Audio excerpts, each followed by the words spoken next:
محمد علی دنیا میں باکسنگ رنگ کا بےتاج بادشاہ، دنیا کے لیے ایک افسانوی کردار، جن کی زندگی ان کی موت کے بعد بھی لاکھوں بلکہ کروڑوں مداحوں کے لیے ایک مثال ہے۔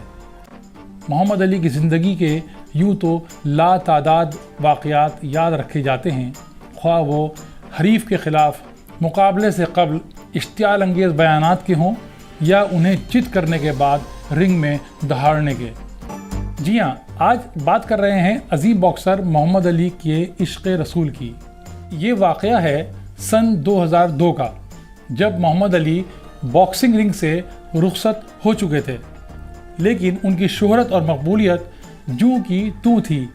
یہی وجہ ہے کہ ان کا نام بھی کیلیفورنیا کی ہالی ووڈ کی واک آف فیم میں شامل کیا گیا۔ آپ کو بتا دیں کہ واک آف فیم میں اداکاروں سمیت کئی موسیقاروں اور کھلاڑیوں کے نام شامل ہیں۔ اس واک آف فیم میں اہم شخصیات کے نام اسٹار کی شکل میں زمین پر لکھے جاتے ہیں۔ واک آف فیم پر 2500 سے زیادہ مشہور شخصیات کے نام درج ہیں۔ یہ فٹ پاتھ ہالی ووڈ کے بلیوارڈ سے شروع ہوتی ہے اور وائن اسٹریٹ پر ختم ہوتی ہے، جس میں نام درج ہونا دنیا کے سپر اسٹارز کے لیے ایک اعزاز ہوتا ہے، کسی خواب کا درجہ رکھتا ہے، لیکن محمد علی کے لیے اس نام کا تقدس اہم تھا، شہرت یا مقبولیت نہیں۔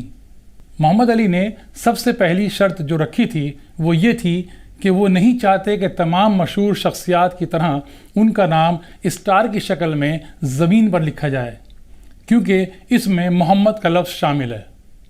وہ نہیں چاہتے تھے کہ کوئی اس نام کو پیروں تلے روندے۔ علی نے ایک پیغام میں کہا تھا کہ میرا نام پیغمبر اسلام کا نام ہے، اور یہ ناممکن ہے کہ میں اس بات کی اجازت دوں کہ اس نام پر لوگ چلیں۔